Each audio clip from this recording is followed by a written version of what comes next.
Hey guys, do you wanna take your rock guitar sound in Ableton from this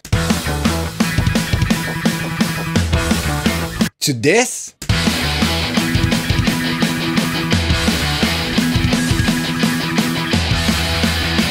In your clean guitar sound from this to this?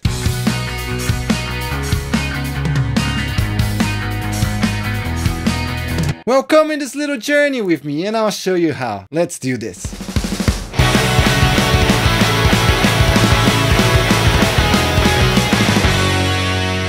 Okay, if you're a guitarist like me, you're probably thinking, like, Ableton is this EDM program, it's not really meant for us rock guys, you know? How am I gonna get my guitar to sound good? Just bought this Ableton Suite thing and now I have to buy more plugins. It's gonna be so much money out of my pocket, I can't do this. Come on, what do I have to do to just get my guitar sound using Ableton plugins? Well, I'll show you how in Ableton Live 11 Suite. Unfortunately, not all the devices that we need to do this are available in the other Ableton versions. So this is for Ableton Live Suite 11. But if you have Ableton Live 11 Suite, you can get a pretty good guitar sound using only the devices in there. And I'll show you how. Now let's build a little pedal board together. Okay, let's jump into the computer and... okay, don't mind that. I wasn't watching K-pop again, guys. I swear. That was not La Di Da by Everglow on my computer screen, okay? I'm a punk rock guy. I don't do K-pop. Come on.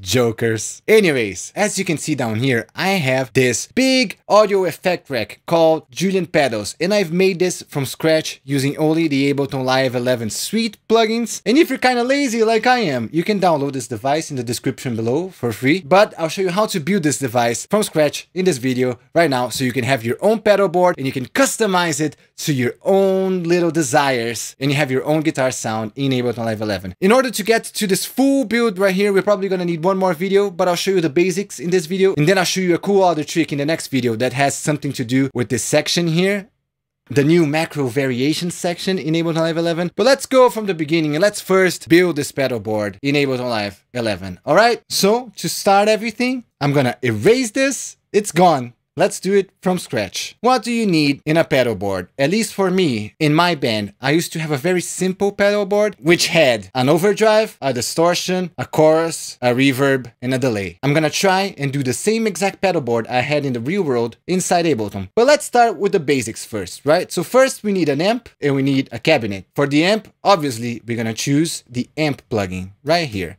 And this time we're gonna use the rock version of it, which can give you good cleans and good distortion, and it's gonna be perfect to build your rock sound, right? So we have that. We also need a cabinet. Of course, we could use the cabinet device here in Ableton Live, but if you watched my last video, you know that I like to use a trick using hybrid reverb to load cabinet and post responses into Ableton. So we're gonna do that. We're gonna come over here, we're gonna choose hybrid reverb, drag it in there, reset most of these settings, dry and wet, 100% pre-delay, 0%. You can turn off the EQ if you want, or you can use it if you want as well. We're gonna choose the convolution section only, and we're gonna choose a cabinet in post response from my personal folder. You have to download your own cabinet in post responses, but I bought some here for myself, so I'm just gonna drag a random one in there and see how it sounds. Gotta make the amp stereo because I'm doing stereo guitars as always. So this button here, dual.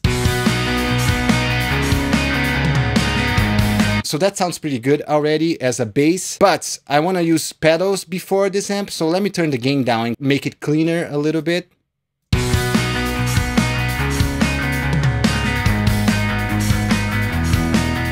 So that's a good clean bass for my sound. So now let's do the fun part and start adding pedals, right? The first pedal that I used is the most obvious one. It was overdrive. So in Ableton Live, you have a plugin called, look at that, pedal. Isn't that obvious? So let's drag this in before our amp, because that's how it would be in the real world, right? Pedals before amp. So let's do exactly the same thing in Ableton Live 11. I have it in the overdrive setting. You also have distortion and fuzz here, but I'll leave it in overdrive. So let's dial in some settings here for this pedal. I want this just to be a little bit of a crunch, so not too much.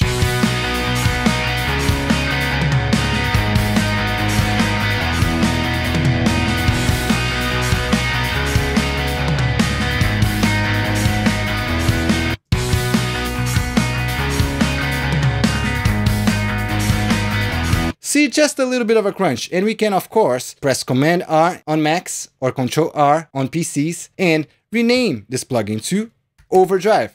There you go. This is our overdrive. Now, the next pedal would be a heavier distortion. And I'm going to use pedal again. The only thing that it's going to change is that I'm going to drag it in. And instead of using the overdrive section, I'm going to use the distort section. Pretty obvious, right? So let's turn this one off and dial in these settings right here. First of all, let's rename it distortion. And let's see what we can get. Let me change the other song just to get a good distortion sound.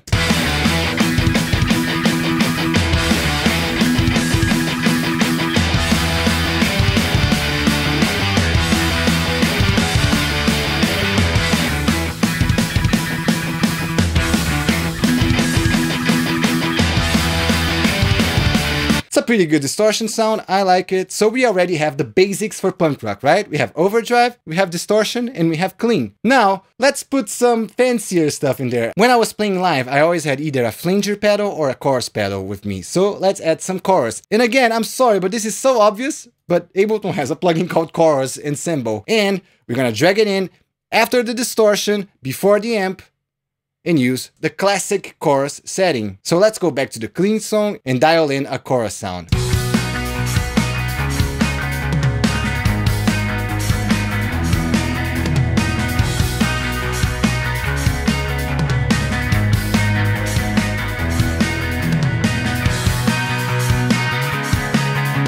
Sounds pretty good. It sounded good when I dragged it in. The default settings in Ableton devices, they're quite cool. I like them a lot. So we have an overdrive sound, a distortion sound, and a chorus sound. Now, when you're playing lead, it's nice to have a little bit of delay, right, in your guitar to make it sound more epic and bigger and have sound bouncing everywhere. In Ableton Live 11, we have so many options for delay, but just because it's new, I'm gonna use spectral time. I would say that echo is the best delay for guitar, but I've been enjoying spectral time because it's new and it has some crazy options. So today we're gonna use spectral time, okay? Let's do this. Drag it after the cabinet this time. Because although in the real world, you probably have your delay sound before the amp, in the digital world, if you put it after the amp and the cabinet, it's actually better because you have your full guitar sound going through the delay, and the delay is not gonna be stuck inside the little box that's your cabinet. The delay is gonna spread all over your mix and it's much better. So I like to put the delay and reverb after the cabinet when I'm making a digital pedal board, right? So let's dial in some delay settings right here. Let's do this.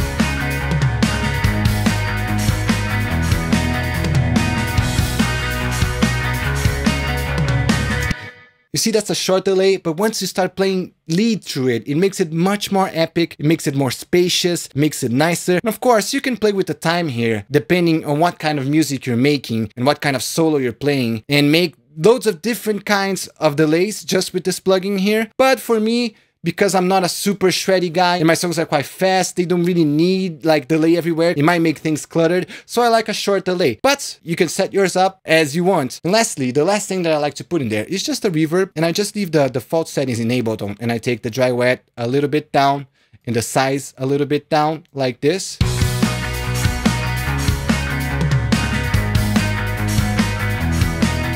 You see, that just gives more room to my guitar, more space for it to breathe. It's not super necessary. Some people like dry guitars, some people like wetter guitars. You can choose whatever you want. But these are the basic effects that I would have in my pedal board if I was playing live. So now we successfully built our pedal board. So now we can just check all our devices again, rename them if we want. So this is my chorus, this is my amp head, right? We got the cabinet right here. We've got the delay right here. We got the reverb right here. Now we can select them all like this. Command G or Control G in PCs. Group them, and you have a device that you can rename Julian Pedal Board. And you can also save like this. And now you can use this forever in your songs. You can always just drag this full device right here into your guitar track and have fun with it. It's going to be super quick. You're going to have your guitar sound in seconds. But if you want to optimize this even more, watch my next video because I'm going to show you a little trick using the macros here and the macro variations menu. So you can just load in sounds in a second. Recall your clean sound, recall your crunch sound, recall your solo sound, whatever you want. You can just press a button and have your sound there and it's ready to use in your song. You don't have to spend hours before every songwriting session dialing a tone. You have your device ready for you. You press a button and you have everything that you need super quick. So watch my next video so we can go deeper into the pedal board. And don't forget to like and subscribe this channel so you know when the next video comes out, right? And also, if you want to have a personal talk with me, you can book a Zoom call on my website with me and I can teach you things that I might not have covered in this video or in this channel in general. So if you have specific questions for me, you can ask them live on a Zoom call. So yeah, go to my website, check it out. Thank you so much for watching. Please press all the buttons that help me around me in this world. And I see you guys next time. Thank you and bye.